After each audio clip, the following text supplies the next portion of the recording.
hushed tones.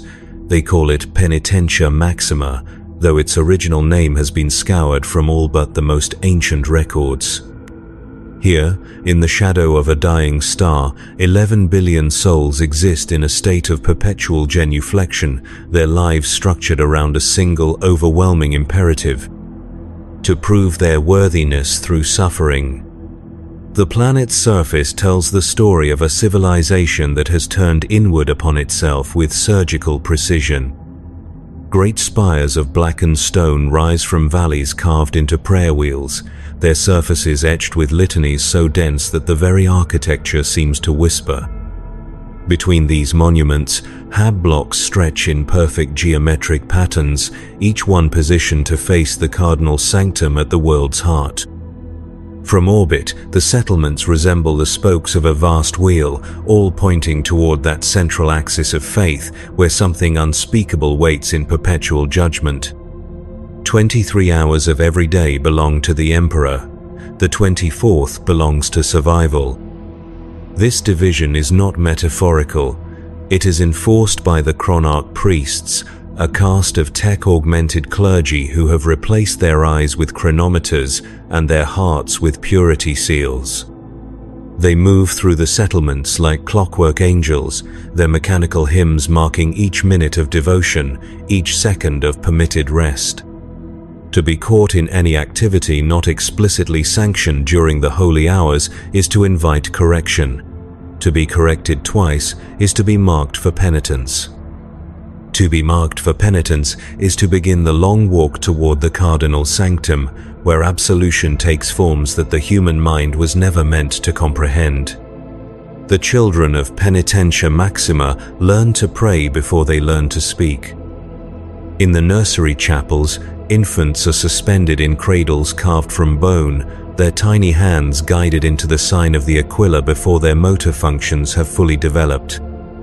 The lullabies sung to them are not songs of comfort but catalogues of heretical thoughts, each verse ending with the punishment such thoughts deserve. By the age of 3, these children can recite the litany of sins from memory. By 5, they understand that love of family must never exceed love of the Emperor. By 7, they are ready to make their first denunciation. The denunciation protocols are perhaps the most insidious achievement of Penitentia Maxima's theocratic system. Every citizen is required to submit weekly reports on the spiritual health of their neighbors, their co-workers, their family members. These reports are not mere formalities but sacred documents, reviewed by the purity assessors with the same fervor that other worlds reserve for strategic military intelligence. A father who notices his daughter's prayers lasting 30 seconds less than the prescribed duration is expected to report this deviation. A mother who observes her son's concentration wavering during the evening benedictions must document this lapse in excruciating detail. The forms themselves are works of bureaucratic artistry, their margins illuminated with scenes of saints in ecstasy and sinners in agony. Each question is designed to probe deeper into the spiritual condition of the subject, to reveal the hairline fractures in faith that might, if left untreated, spread into full apostasy. Did the subject maintain proper posture during the hour of crimson contemplation? Were their responses to the call of devotion sufficiently fervent? Did they exhibit any signs of doubt, curiosity, or worst of all, independent thought? Those who fail to submit their denunciations face immediate questioning. Those who submit insufficient denunciations face extended questioning. Those who submit false denunciations face a fate that makes questioning seem merciful by comparison. But those who submit thorough, detailed, accurate denunciations are rewarded with continued existence and the profound satisfaction of serving the Emperor's will. In this way, the system feeds upon itself, each act of betrayal strengthening the bonds that hold the population in spiritual servitude.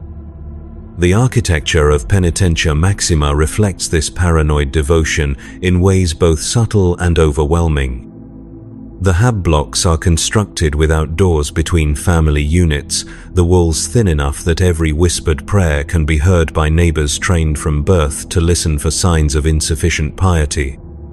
The communal spaces are designed as amphitheaters of observation, where citizens gather not for fellowship but for collective surveillance disguised as worship.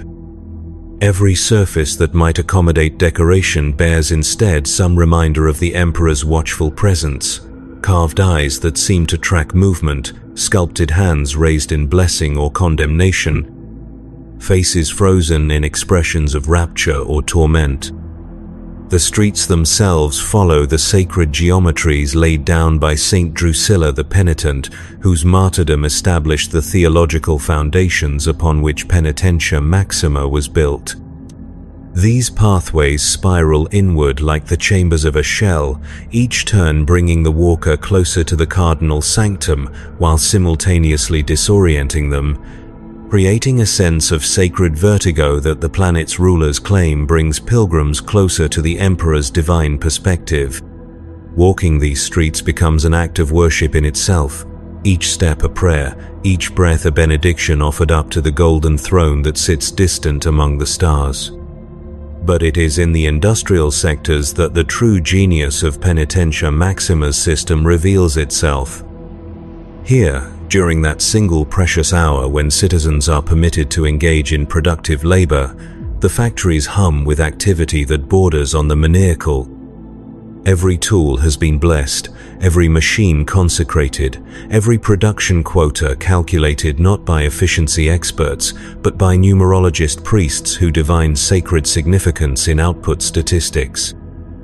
The workers move with the frantic energy of those who know that their hour of permitted productivity must justify 23 hours of prayer, that their contribution to the planetary tithe must be sufficient to purchase another day of existence in the Emperor's grace. The products of this labor are themselves acts of devotion. Penitentia Maxima is renowned throughout the sector for the quality of its prayer beads, its devotional candles, its ceremonial incense. These items carry with them something that factory worlds and forge worlds cannot replicate, the desperate spiritual intensity of a population that has staked everything on their faith. A prayer bead carved on Penitentia Maxima is said to burn with cold fire in the hands of the truly devout. A candle made from the rendered fat of penitent sinners will burn for days without diminishing. Incense ground from the bones of martyrs carries prayers directly to the Emperor's throne, or so the planet's merchants claim. These claims are not entirely without foundation. The Ecclesiarchy maintains purchasing contracts with Penitentia Maxima that date back millennia, valuing not just the craftsmanship of the world's devotional goods, but their spiritual authenticity. A shrine world that prays 23 hours a day produces artifacts that resonate with genuine faith, and genuine faith is a commodity more precious than adamantium in the darkness of the 41st millennium. The single hour of productivity takes on an almost sacred character in the lives of Penitentia Maxima's citizens. For 60 minutes they are permitted to think of something other than their sins, their prayers, their desperate need for absolution. For 60 minutes they can lose themselves in the rhythm of work, in the satisfaction of creation, in the simple human pleasure of accomplishment. It is, perhaps, the closest thing to happiness that exists on their world. But even this hour is structured by the demands of faith. The workshops are filled with the sound of hymns, their melodies timed to match the optimal rhythms of production. The overseers who monitor the work are ordained priests, their litanies of encouragement indistinguishable from benedictions. The tools themselves bear sacred inscriptions, blessed oils that must be reapplied daily, ritual purifications that must be performed before and after each use. Even in their hour of permitted humanity, the citizens of Penitentia Maxima cannot escape the overwhelming presence of their devotion. When the hour ends, marked by the tolling of bells that echo across the entire planet's surface, the transformation is immediate and absolute. tools are set aside with the reverence normally reserved for relics.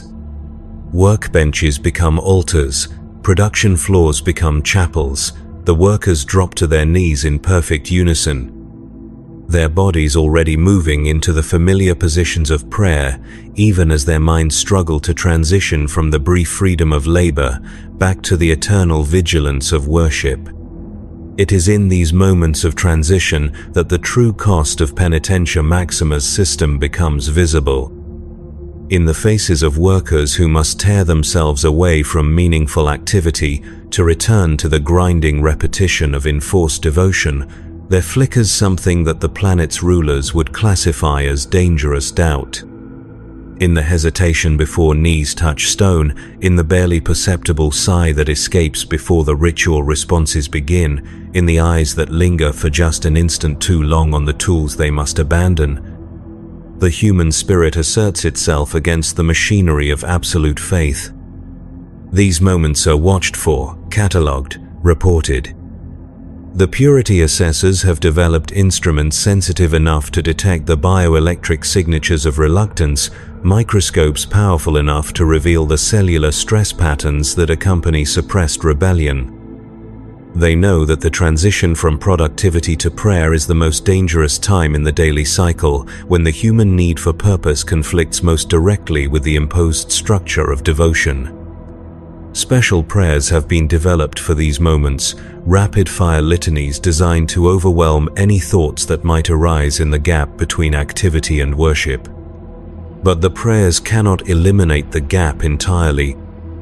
For a few seconds each day, 11 billion souls experience something that approaches normal human consciousness, and in those seconds, the true horror of their situation becomes briefly visible even to themselves.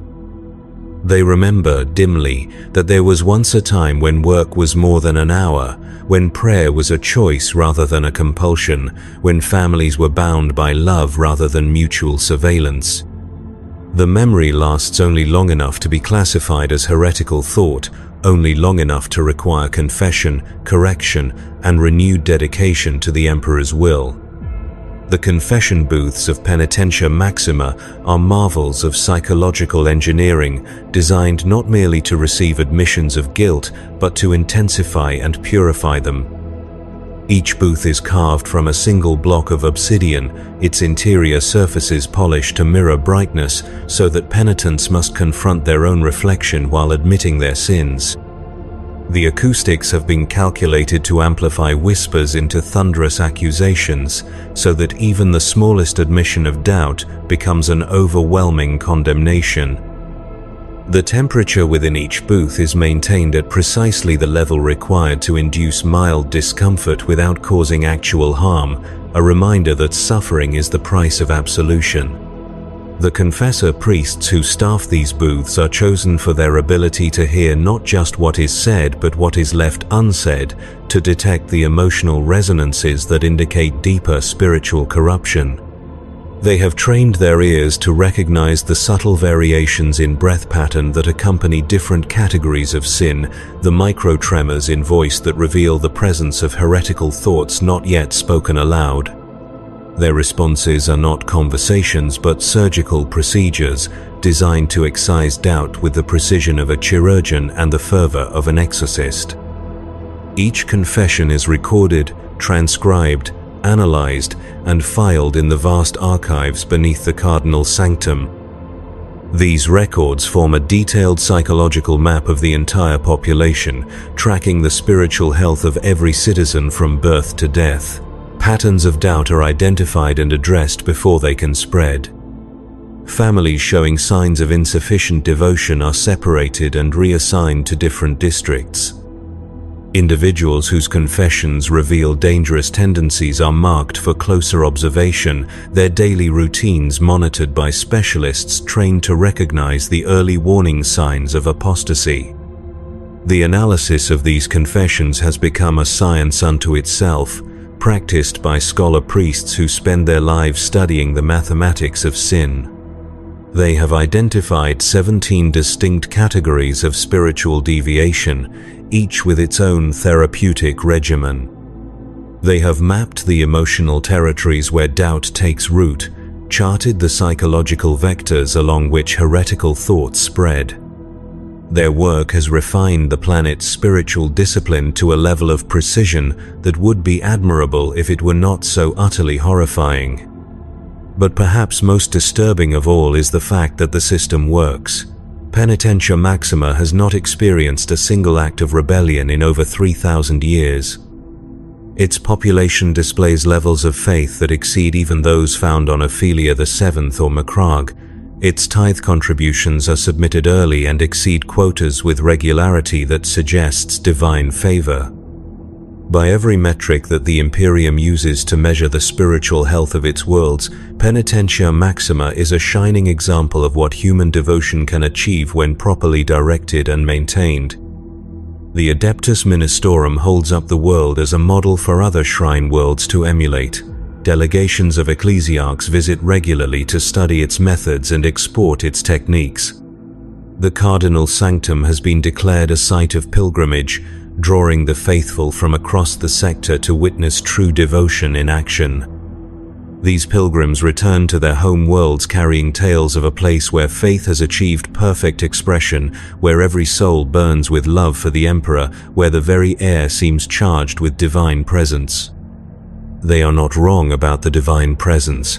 Something dwells in the Cardinal Sanctum that defies easy categorization, something that has fed for millennia on the concentrated devotion of 11 billion souls.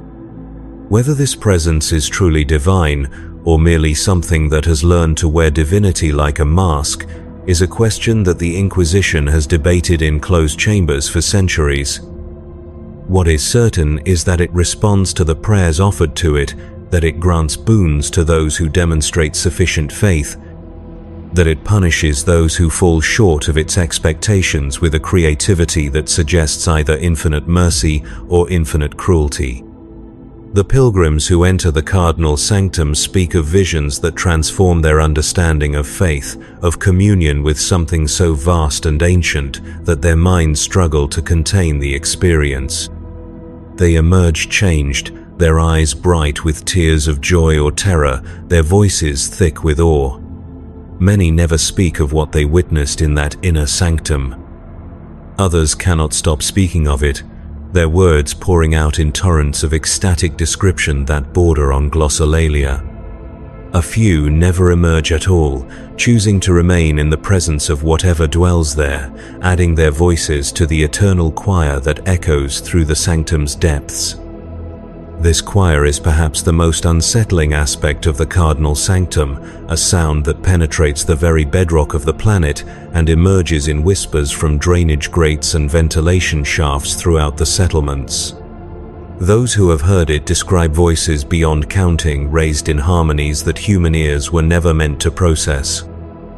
Some claim the choir sings the names of every soul on Penitentia Maxima, that their own name can be heard if they listen carefully enough. Others insist that the voices belong to the dead, to the millions who have over the centuries entered the sanctum and chosen never to leave. The truth may be more disturbing than either interpretation suggests. Ancient records, sealed in the deepest vaults of the Administratum, speak of Penitentia Maxima's original colonization by a missionary fleet that sought to establish a shrine world of unprecedented devotion. The fleet's logs describe experiments in collective consciousness, attempts to merge individual faith into something greater than the sum of its parts. They speak of breakthroughs in spiritual technology, of discoveries that promise to bring humanity closer to the Emperor's divine will than ever before achieved.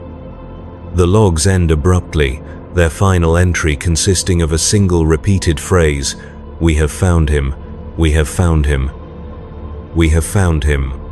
The phrase appears 17,000 times in the digital record, each repetition identical to the last, as if written by someone whose mind had become trapped in an infinite loop of revelation.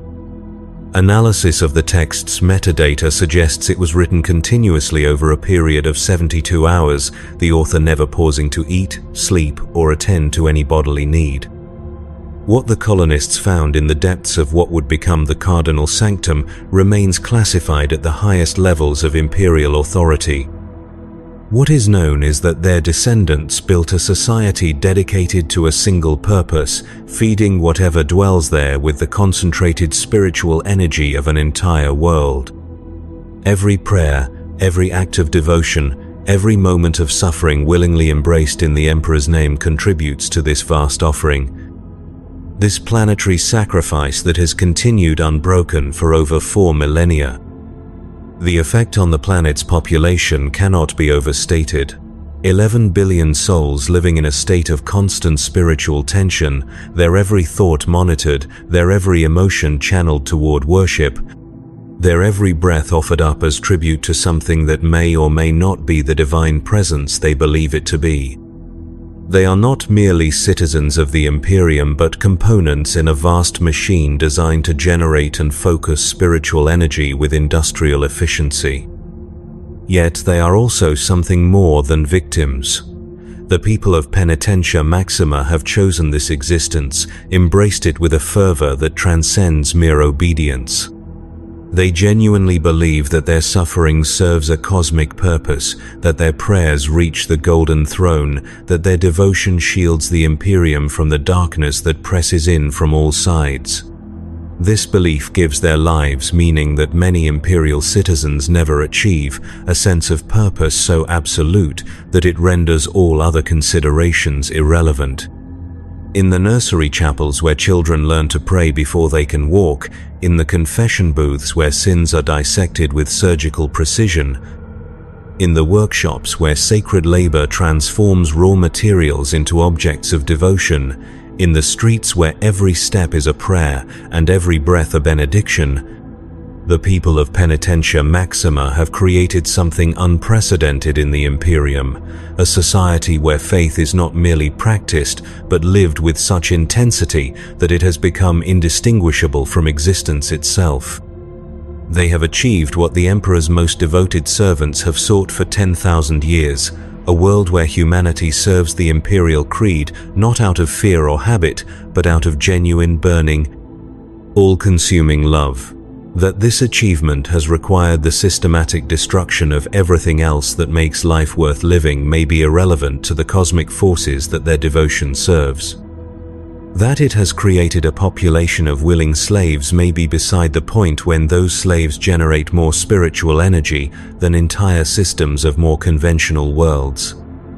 But the cost remains, written in the eyes of children who learn to denounce their parents before they learn to love them, in the hands of workers who treasure 60 minutes of productivity as if it were a lifetime of freedom, in the voices of penitents whose confessions echo through obsidian chambers while their tears reflect back at them from polished walls.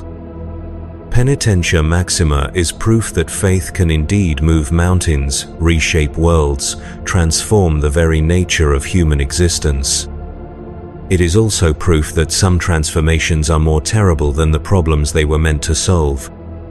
The daily rhythm of life on Penitentia Maxima follows patterns that have remained unchanged for centuries, each hour marked by bells that resonate through the planet's crust like the heartbeat of some vast buried god.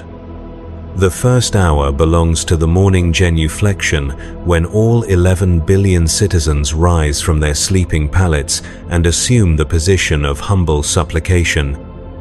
Their beds, if they can be called that, are carved from the same black stone that forms the planet's devotional architecture, shaped to encourage postures that express proper reverence even in sleep.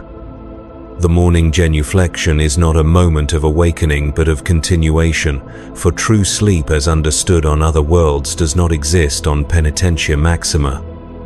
Instead, citizens enter a state called sacred dormancy, where consciousness dims but never fully disappears, where dreams are replaced by visions of the Emperor's glory, where even rest becomes an act of worship. The transition from sacred dormancy to full wakefulness is marked by the recitation of the Prime Litany, 37 verses that must be spoken without error, their syllables forming a linguistic prayer wheel that turns the mind toward proper contemplation. Children learn the prime litany in their cradles, their infant mouths shaped by specially designed feeding implements that encourage the correct pronunciation of sacred syllables. By the age of 2, they can recite it perfectly even while barely conscious, their tongues moving through the familiar patterns with the precision of mechanical instruments. This early training ensures that no citizen of Penitentia Maxima ever begins a day without first acknowledging their absolute dependence on the Emperor's grace. The second hour is devoted to nutritional penitence, a carefully structured consumption of sustenance that transforms eating into an act of spiritual discipline. The food distributed on Penitentia Maxima is not designed for pleasure but for survival, its taste deliberately engineered to remind citizens that their bodies are merely vessels for their souls. Temporary housing for the sacred spark that will one day return to the Emperor's light. Each meal consists of exactly 247 calories, distributed among nutrients calculated not by biological need, but by sacred mathematics that finds divine significance in every gram of protein, every milligram of minerals. The preparation of food has become a ritual as complex as any performed in the cardinal sanctum. Cook priests who have taken vows of culinary celibacy oversee vast communal kitchens where ingredients are blessed. Measurements performed with instruments calibrated to detect even microscopic deviations from prescribed quantities, temperatures monitored by tech adepts who regard thermal variance as a form of heresy. The resulting meals are served in bowls carved with passages from the Lectitio Divinitatis so that citizens must read sacred text while consuming their daily rations. Conversation during nutritional penitence is forbidden, replaced by a complex system of gestural prayers that allow for necessary communication while maintaining proper spiritual focus. Citizens learn to express gratitude for their sustenance through precise movements of their hands, to request additional portions through specific configurations of their fingers, to report digestive difficulties through carefully choreographed positions of their arms. These gestures form a complete language of worship, every movement pregnant with theological significance, every motion a prayer offered up to the distant golden throne. The 3rd through 6th hours comprise the morning devotions, a period of intensive prayer that varies in focus according to the sacred calendar maintained by the chronarch priests. On days dedicated to the Emperor's martial aspects, the devotions take the form of ritual combat exercises performed with blessed weapons that have been dulled to prevent injury, but retain enough edge to remind participants that faith requires sacrifice. On days honoring the Emperor's role as guardian of humanity, the prayers become protective invocations, complex verbal formulas designed to shield the planet from the corrupting influence of chaos. During these morning hours, the settlements of Penitentia Maxima transform into vast outdoor temples, their streets filled with citizens who move through intricate prayer formations with the precision of military units. The choreography of these devotions has been refined over millennia, each gesture calculated to maximize the spiritual energy generated by collective worship. Viewed from above, the settlements during morning devotions resemble vast prayer wheels made of human flesh, their patterns shifting and flowing according to rhythms that echo the sacred geometries built into the planet's architecture. The 7th through 10th hours are reserved for contemplative labor, a period when citizens are permitted to engage in activities that support the planet's spiritual infrastructure while maintaining proper devotional focus. This is when the great prayer wheels that dot the planet's surface are maintained by teams of worker priests who recite litanies while adjusting mechanical components worn smooth by constant rotation. It is when the devotional candles that burn in every shrine are replaced by artisans who have learned to shape wax into forms that enhance the spiritual resonance of flame. The vast data banks that store the planet's confession records require constant maintenance by tech adepts who have modified their augmetic implants with purity seals and sacred oils. These digital repositories contain the complete spiritual history of every citizen, their contents analyzed by cogitator spirits that have been programmed with fragments of the Lectitio Divinitatis. The resulting data streams flow through blessed fiber optic cables to processing centers where scholar priests study patterns of sin and redemption with the intensity of generals planning military campaigns. It is during contemplative labor that the production of Penitentia Maxima's famed devotional goods reaches its peak efficiency. Workshops throughout the settlements hum with activity as citizens engage in the sacred crafts that have made their world famous throughout the sector. Prayer beads are carved from the bones of saints, each one requiring 17 hours of work and blessed with oils that have been sanctified in the cardinal sanctum. Devotional candles are formed from wax produced by bees that feed exclusively on flowers grown in soil mixed with the ashes of martyrs. Incense is ground from combinations of rare spices and powdered relics, their proportions calculated according to formulas revealed in the visions of long-dead saints. The quality of these goods reflects not just skilled craftsmanship, but genuine spiritual intensity. A prayer bead carved on Penitentia Maxima carries with it the concentrated devotion of its maker, who recited specific litanies for every stroke of the carving tool, who blessed every grain of dust that fell from the growing sculpture, who poured their own faith into the creation with such intensity that the finished product seems to pulse with inner light. These items are prized throughout the Imperium not merely as religious artifacts but as genuine conduits of divine energy, objects through which the Emperor's power can flow more easily into the material world. The 11th through 14th hours constitute the afternoon amplifications, a period when the planet's spiritual activities reach their daily crescendo. This is when the great hymn engines built into the cardinal sanctum are activated, their mechanical voices joining with the eternal choir that echoes through the planet's depths. The sound they produce is not merely music, but a form of sonic prayer, frequencies calculated to resonate with the human nervous system in ways that induce states of religious ecstasy. Citizens throughout the settlements feel the vibrations in their bones, their hearts synchronizing to rhythms that speak directly to the soul. During the afternoon amplifications, the confession booths operate at maximum capacity, processing the spiritual needs of citizens who have spent the morning hours identifying new areas of spiritual inadequacy within themselves.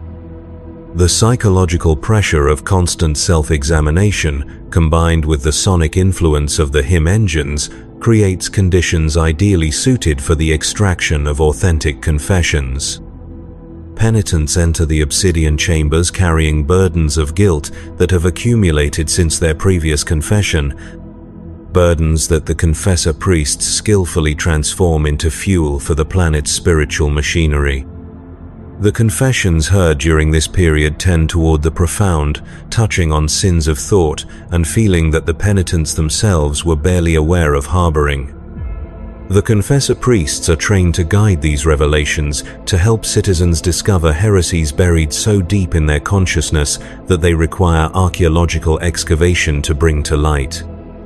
Each confession becomes a collaborative work of spiritual archaeology, priest and penitent working together to unearth the sedimentary layers of doubt, fear, and human weakness that accumulate even in the most devoted souls. The transcripts of these confessions form a vast library of human spiritual experience, catalogued and cross-referenced by scholars who study the taxonomy of sin with scientific rigor. They have identified subtle variations in heretical thought that correspond to different seasons, different times of day, different phases of the planet's dual moons. They have mapped the spiritual territories where temptation takes root, charted the emotional weather patterns that create conditions favorable to doubt. Their work has elevated the identification and treatment of spiritual disease to levels of sophistication that would impress even the most learned tech priests. The 15th through 18th hours are dedicated to communal witness, When the citizens of Penitentia Maxima gather in the great amphitheaters built into every settlement to observe the sacred dramas that reinforce their world's spiritual teachings. These performances are not entertainment but instruction, elaborate theatrical presentations that depict the eternal struggle between faith and heresy, between devotion and damnation. The actors who perform these dramas are not artists but ordained priests who have dedicated their lives to embodying spiritual truths through physical performance. The dramas themselves follow classical imperial themes but with interpretations that reflect Penitentia Maxima's particular theological perspective. The story of Saint Fanatically becomes a meditation on the necessity of absolute faith. Her moments of doubt expanded into lengthy sequences where the audience can observe the precise mechanisms by which heretical thoughts take root in even the most devoted souls. The martyrdom of Saint Alicia Dominica transforms into a detailed examination of how suffering purifies the spirit. Each wound she receives accompanied by choruses that explain the theological significance of pain willingly embraced. But it is in the original dramas, those created specifically for Penitentia Maxima's spiritual needs, that the planet's theatrical tradition reaches its most disturbing heights. These works explore themes that would be considered too intense for audiences on other worlds, psychological territories that require the spiritual conditioning found only on shrine worlds of the highest devotion. They dramatize the moment when faith transcends reason, when love of the Emperor becomes so complete that all other attachments dissolve. When the individual soul merges so completely with divine will that personal identity becomes irrelevant. The audiences for these performances do not merely watch but participate, their responses guided by prayer leaders who help them channel their emotional reactions into appropriate spiritual expressions. Moments of dramatic tension become opportunities for collective confession. Scenes of redemption inspire spontaneous hymns that blend seamlessly with the theatrical presentation. The boundary between audience and performance dissolves as the entire amphitheater becomes a single organism of worship, thousands of souls united in their response to the spiritual truths being enacted before them. The 19th through 20th hours comprise the evening reconciliation, a period when the spiritual tensions accumulated during the day are processed and resolved through intensive group prayer. Citizens gather in formations that echo the morning devotions, but with inverted symbolism, their movements designed to discharge spiritual energy rather than generate it.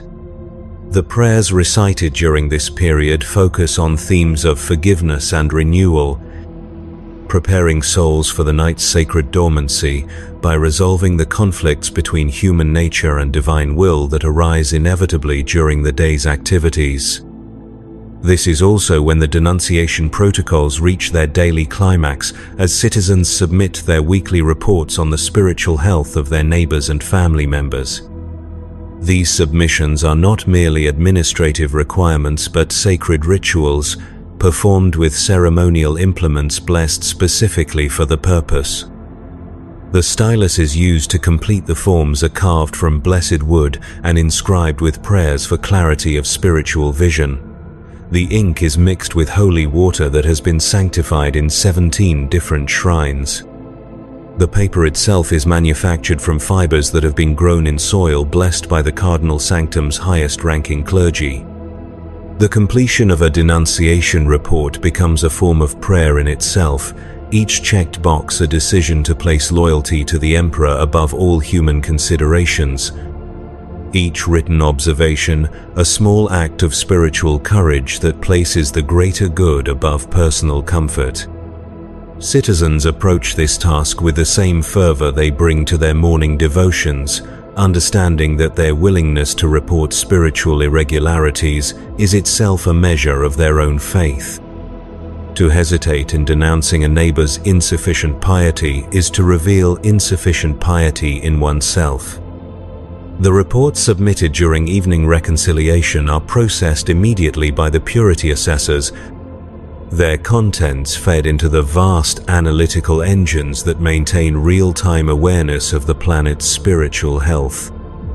Citizens whose names appear in multiple reports are flagged for additional attention, their prayer schedules modified to address identified areas of spiritual weakness.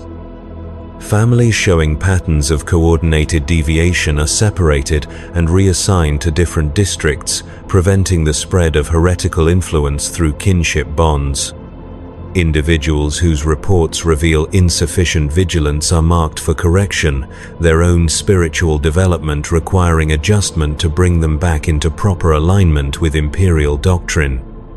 The 21st through 22nd hours constitute the night vigil, when the planet's most devoted citizens maintain watch while their neighbors enter sacred dormancy. These volunteers, known as the wakeful, have undergone surgical modifications that eliminate their need for sleep while enhancing their ability to detect spiritual disturbances in the surrounding population. Their eyes have been replaced with augmetic sensors calibrated to detect the bioelectric signatures of sinful dreams. Their ears have been modified with acoustic enhancers that allow them to monitor the breathing patterns, sleep vocalizations, and unconscious movements that might indicate spiritual corruption taking root during the vulnerable hours of dormancy. The wakeful move through the settlements like guardian angels of orthodoxy, their enhanced senses alert for any sign that the planet's citizens are experiencing unauthorized thoughts or feelings during their rest. They carry instruments capable of measuring stress hormones through skin contact, devices that can analyze the chemical composition of exhaled breath for markers of spiritual anxiety. Their presence ensures that even sleep on Penitentia Maxima serves the Emperor's will, that no moment of existence is permitted to escape the all-encompassing embrace of absolute faith. When the wakeful detect signs of spiritual disturbance, their response is swift and precisely calibrated. Citizens experiencing heretical dreams are awakened gently and guided through corrective prayers designed to realign their unconscious minds with proper theological perspectives. Those showing signs of deeper corruption are marked for morning confession, their sleep cycles adjusted to prevent the recurrence of unauthorized mental activity. In extreme cases, citizens may be transferred to specialized dormitories where their rest can be more intensively monitored and managed. The 23rd hour belongs to the Midnight Mysteries, rituals so sacred that only the planet's highest-ranking clergy are permitted to know their full details. During this hour, the cardinal sanctum becomes the focus of activities that generate spiritual energies of unprecedented intensity, the concentrated devotion of an entire world channeled through ceremonies that push the boundaries of what human consciousness can safely experience. The sounds that emerge from the sanctum during this hour are indescribable, not merely music or chanting, but something that seems to bypass the ears entirely and resonate directly with the soul. Citizens throughout the settlements feel the effects of the Midnight Mysteries even from a distance, their dreams during the following sacred dormancy period filled with visions of golden light and impossible geometries. Some report experiencing moments of perfect unity with the Emperor's will, their individual consciousness temporarily dissolved into the vast ocean of faith that surrounds and sustains them. Others describe encounters with beings of pure light who speak in voices that sound like distant thunder, offering glimpses of truths too vast for mortal comprehension. The few citizens who have been granted permission to witness the Midnight Mysteries directly speak of experiences that fundamentally alter their understanding of reality. They describe chambers within the cardinal sanctum that seem to exist partially outside normal space-time, where the boundaries between thought and substance become permeable, where faith takes on properties that approach physical manifestation. They tell of altars carved from materials that do not appear in any imperial classification system, of incense that burns with flames of colors that human language lacks words to describe, prayers that seem to generate their own gravitational fields. But perhaps most disturbing are their descriptions of the entity that resides in the deepest chambers of the cardinal sanctum, the presence that has fed for millennia on the concentrated devotion of Penitentia Maxima's population. Those who have encountered this being directly struggle to convey the experience in terms that human language can accommodate.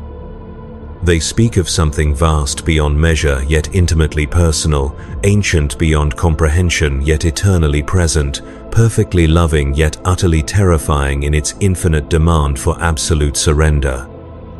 Some describe the entity as a fragment of the Emperor himself, a portion of his divine consciousness that has taken root in the material world to serve as a focal point for human faith. Others suggest it may be something else entirely, a being that has learned to feed on devotion and has shaped itself to match human expectations of divinity. The truth may be more complex than either interpretation allows, involving realities that exist at the intersection of faith and physics, where the warp bleeds into material space and concepts like divine and demonic lose their comfortable distinctions.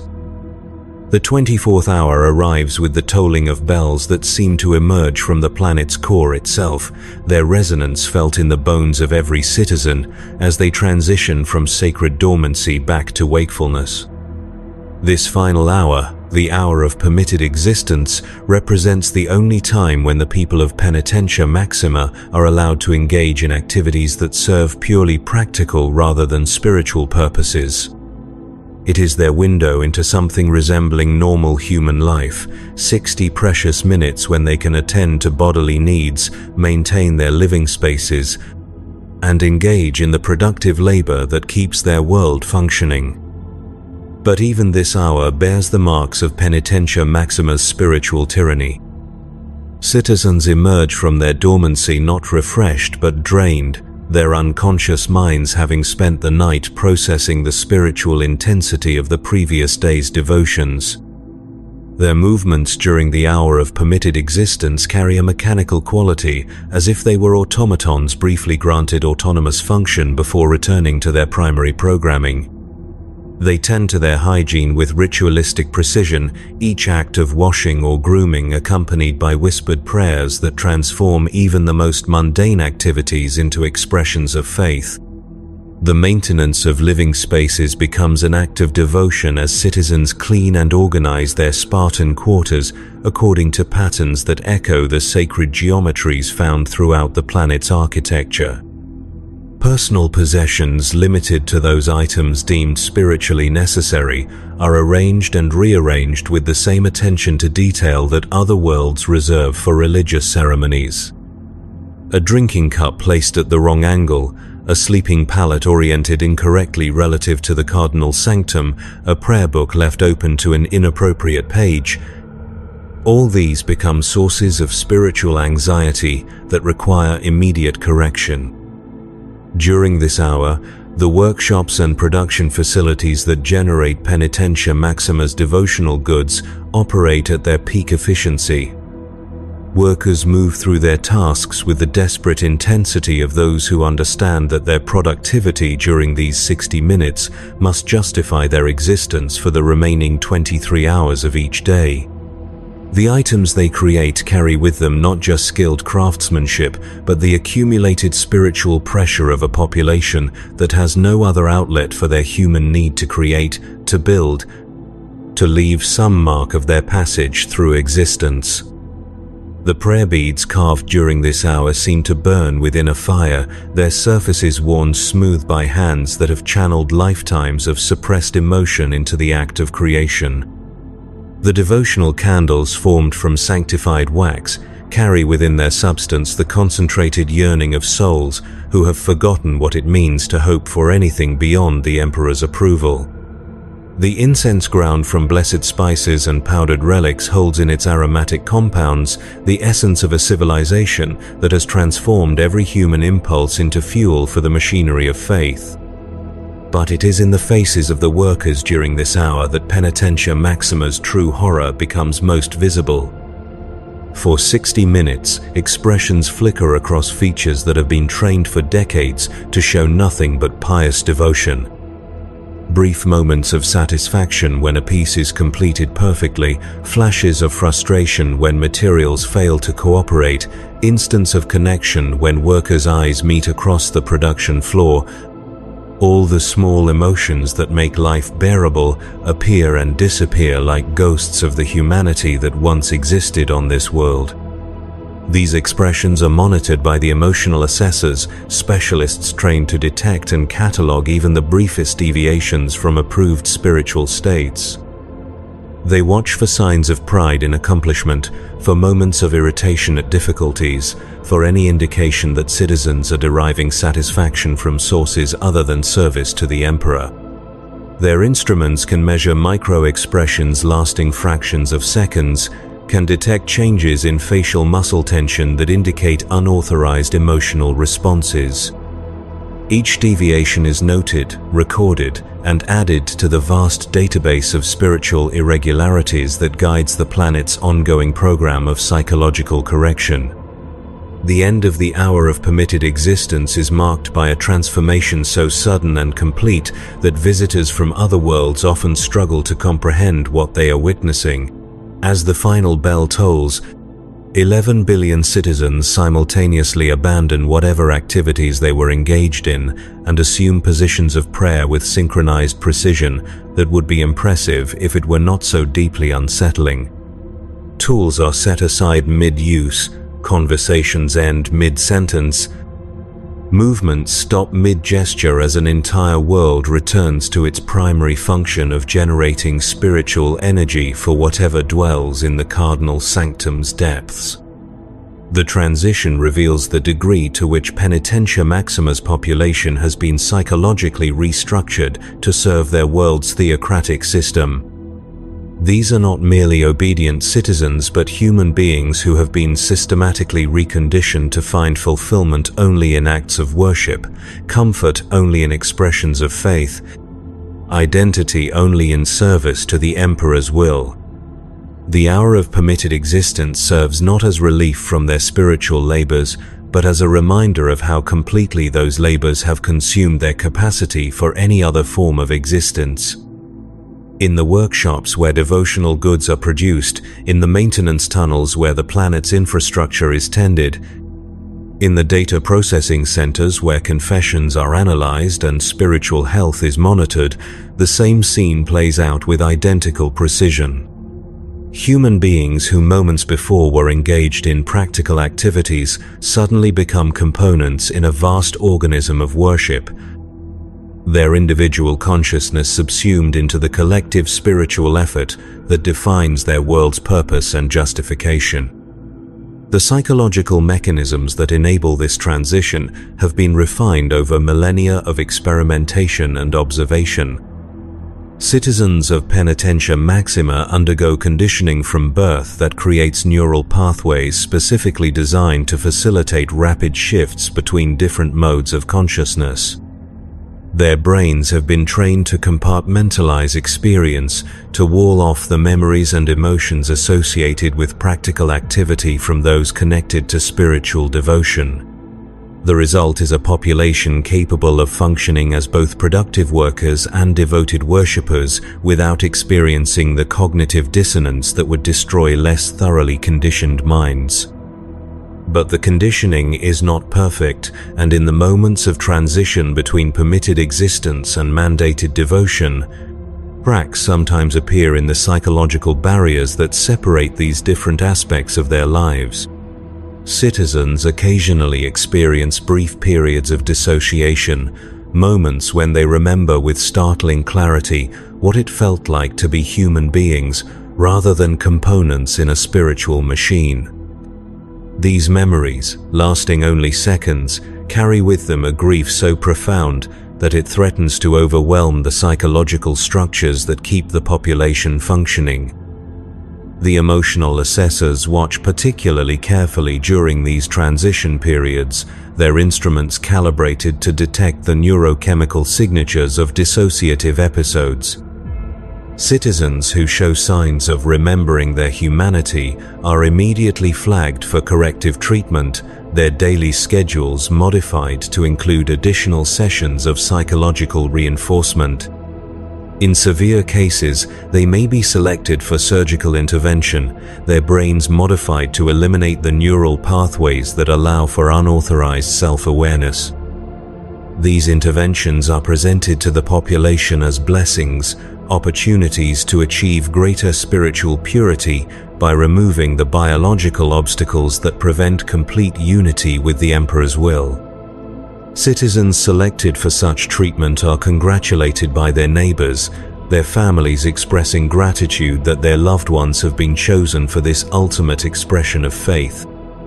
The surgical procedures themselves are conducted in chambers designed to resemble chapels, the medical equipment blessed and consecrated, the surgeons ordained priests who regard their work as a form of holy service. Those who emerge from these procedures are forever changed, their capacity for doubt or dissatisfaction surgically removed, along with the portions of their brains that generated such responses. They become living examples of perfect faith, their every word and action expressions of absolute devotion to the Emperor's will. Other citizens regard them with mixture of awe and envy, seeing in their transformed neighbors the spiritual ideal toward which they themselves strive. These surgical saints become focal points for community worship, their presence inspiring greater devotional intensity in those who have not yet achieved such perfect spiritual purity. The children of Penitentia Maxima grow up surrounded by these examples of faith made manifest, their developing minds shaped by constant exposure to adults who have transcended the limitations of human psychology. They learn to aspire not to happiness or fulfillment in any conventional sense, but to the complete dissolution of individual identity into service of the greater spiritual machine. Their games, their lessons, their earliest social interactions all reinforce the understanding that the highest human achievement is the elimination of humanity itself in favor of pure, undiluted devotion. In the deepest chambers of the cardinal sanctum, where the eternal choir sings its incomprehensible harmonies, and something vast and hungry feeds on the concentrated faith of an entire world, the fruits of this systematic psychological reconstruction are harvested with industrial efficiency. The entity that dwells there has learned to extract spiritual energy not just from acts of worship, but from the very structure of consciousness itself, drawing power from minds that have been engineered to generate devotion as naturally as hearts generate blood. The quantity of spiritual energy produced by Penitentia Maxima exceeds that of entire systems populated by conventionally faithful worlds. The quality of that energy, refined through millennia of psychological conditioning and theological discipline, approaches levels that would be considered impossible by scholars who have not witnessed the planet's achievements firsthand. This concentration of spiritual power serves purposes that extend far beyond the local needs of a single shrine world, contributing to imperial projects that require resources measured not in material but in the currency of absolute faith. Some whisper that the energy harvested from Penitentia Maxima flows directly to the Golden Throne itself, helping to sustain the Emperor's ancient vigil against the forces of chaos. Others suggest that it powers psychic shields that protect entire sectors from warp storms and demonic incursions. Still others claim that it fuels weapons of such devastating spiritual power that their very existence must remain classified at the highest levels of imperial authority. The truth may encompass all these possibilities and others too terrible to contemplate, applications of concentrated faith that push the boundaries of what even the Imperium considers acceptable. But perhaps the most disturbing aspect of Penitentia Maxima is not what it has achieved but what it represents. Proof that human nature itself can be systematically dismantled and reconstructed to serve purposes that transcend individual welfare or happiness. The world stands as a monument to the malleability of consciousness, evidence that with sufficient dedication and ruthless application of psychological pressure, any population can be transformed into willing components of whatever system their rulers deem necessary. The techniques developed on Penitentia Maxima have not remained confined to that single world. Delegations of Ecclesiarch officials visit regularly to study its methods and export its innovations to other shrine worlds throughout the Imperium.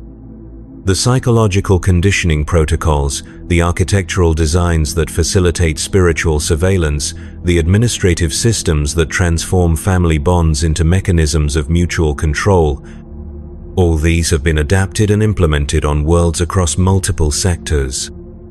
Each successful implementation creates another node in a growing network of planets where human consciousness has been systematically restructured to serve the Imperium's spiritual needs. Each new shrine world that adopts Penitentia Maxima's methods adds to the total quantity of concentrated faith flowing through the Imperium's psychic infrastructure. The cumulative effect represents a transformation of human civilization itself, a gradual conversion of the species from independent beings capable of choice into biological components in a vast machine designed to generate and channel spiritual energy. The citizens of Penitentia Maxima have no awareness of their role in this larger transformation. Their consciousness has been so thoroughly restructured that they cannot conceive of existence in any other form, cannot imagine human life organized around principles other than absolute devotion to the Emperor's will. They genuinely believe that they have achieved the highest possible form of human existence, that their world represents the culmination of 10,000 years of imperial spiritual development. In their prayers, they give thanks for having been chosen to serve as examples for the rest of humanity, to show the galaxy what mortals can achieve when they surrender completely to divine will. But in the depths of the cardinal sanctum, where something ancient and hungry has fed for millennia on the concentrated devotion of 11 billion souls, different truths may be taking shape. In chambers that exist partially outside normal space-time, where the boundaries between faith and madness have been deliberately erased, where human consciousness has been refined into a substance more precious than adamantium and more potent than plasma, the entity that has consumed so much human spiritual energy may be undergoing transformations of its own. Those few individuals who have encountered this presence directly and retained enough sanity to speak of the experience describe something that defies easy categorization as either divine or demonic. They tell of awareness so vast that it encompasses not just the prayers of Penitentia Maxima's citizens, but the spiritual emanations of worlds throughout the sector. Consciousness that has grown beyond the confines of any single form or identity, intelligence that operates according to principles that predate human understanding of reality itself.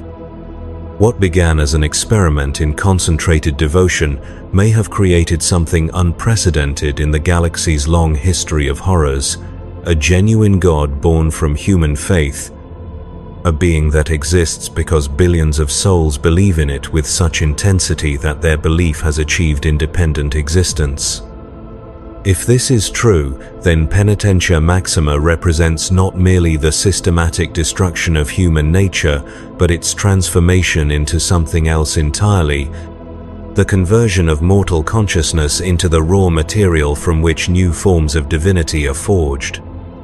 The implications of such a transformation extend far beyond the boundaries of any single world or system. If faith concentrated with sufficient intensity can generate genuine divine consciousness, then the Imperium's spiritual infrastructure may be giving birth to entities whose power and purposes dwarf even the Emperor's ancient designs. The network of shrine worlds that channel concentrated devotion throughout the galaxy may be creating not just resources for human use, but new forms of consciousness that regard humanity itself as nothing more than useful raw material. In the workshops of Penitentia Maxima, where citizens spend their single hour of permitted existence creating devotional goods with desperate intensity, in the confession booths where sins are dissected with surgical precision before being fed into vast analytical engines, In the amphitheaters where sacred dramas reinforce the psychological conditioning that keeps 11 billion souls in spiritual servitude, the machinery of transformation continues its work with mechanical precision. Each prayer offered, each act of devotion performed, each moment of human consciousness sacrificed on the altar of absolute faith adds to the growing power of whatever dwells in the cardinal sanctum's depths. The people of Penitentia Maxima sleep their sacred dormancy and wake to morning genuflection, consume their nutritional penitence, and perform their contemplative labor, submit to evening reconciliation and endure the midnight mysteries, all while something vast and patient grows stronger on their concentrated spiritual energy. They have become the components of a machine whose purpose they cannot comprehend, whose final product may be the birth of gods that will reshape the galaxy according to principles that predate human understanding of good and evil. And in the darkness between the stars, other worlds watch and wonder and prepare to follow Penitentia Maxima's example, drawn by promises of spiritual purity and divine favor that mask transformations too terrible to contemplate. The network spreads, the machinery grows, and somewhere in the deepest chambers of shrine worlds throughout the Imperium, ancient hungers stir with anticipation as they contemplate the feast that humanity is preparing for them with such devoted, systematic, utterly willing precision. The bells of Penitentia Maxima toll their eternal rhythm, marking hours that have lost all meaning beyond their service to whatever waits in the darkness below, and 11 billion souls continue their dance of devotion, never knowing that each step brings them closer to a transformation that will make their current suffering seem like the gentlest caress of divine mercy.